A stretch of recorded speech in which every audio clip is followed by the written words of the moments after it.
রাউজান এলাকার এবং তথা চট্টগ্রাম অঞ্চলের অন্যতম শীর্ষ সন্ত্রাসী রায়হানীর কিলিং স্কোয়াডের যে প্রধান দিদার এবং তার সাথে আরেকজন কিলিং স্কোয়াডের সদস্য আফসার, এই দুইজনকে কিন্তু আমরা গতকালকে গ্রেপ্তার করেছি। এটা নিয়েই মূলত আমাদের আজকের এই প্রেস ব্রিফিংয়ের আয়োজন। এর সাথে আরও দুইটা ঘটনা আছে। একটা হচ্ছে হাটহাজারী থানা এলাকায় গত 10 তারিখে জুলাইয়ের 10 তারিখে একজনকে নৃশংসভাবে কুপিয়ে এবং গুলি করে হত্যা করা হয় নুরুল আজিম নামে, সেটার বিষয়ে আমরা কথা বলবো।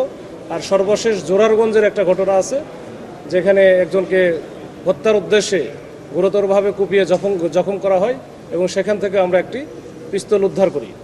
আজকে মোট 5 জন সন্ত্রাসীকে গ্রেপ্তার এবং তাদের কাছ থেকে একটি বিদেশি পিস্তল এবং 2টি বিদেশি পিস্তল এবং একটি এলজি সহ দেশীয় কিছু অস্ত্র আছে, এগুলো উদ্ধার করা হয়েছে। এর মধ্যে উল্লেখযোগ্য হলো যে যাদের হাতে একজনের হাতে পিস্তল ছিল আর একজনের হাতে এলএমজি টাইপের ছিল। তো এই দুইজনকে কিন্তু আমরা আজকে গ্রেপ্তার করেছি। এই দিদারের নামে মামলা আছে, প্রায় 13টার মতো মামলা আছে।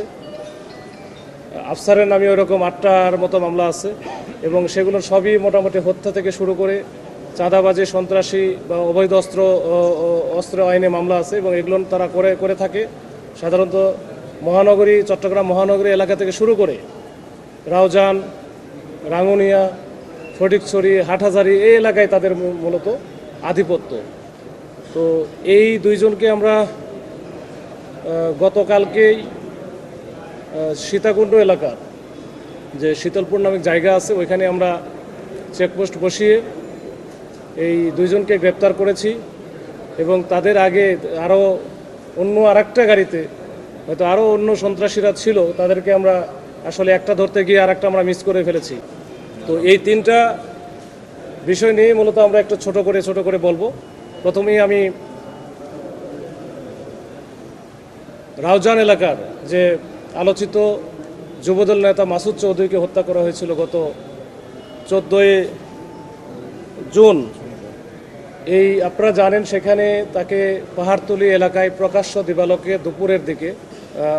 দুপুর আনুমানিক 12টা বা 12:15টার দিকে কয়েকজন সন্ত্রাসী এসে প্রকাশ্যে একেবারে শত শত লোকের সামনে গুলি করে হত্যা করা হয় এবং সেই ভিডিওটা সব দিকে ভাইরাল হয়ে যায় এবং সেখানে কয়েকজনকে 4-5 জনকে অস্ত্র হাতে গুলি করতে দেখা যায়।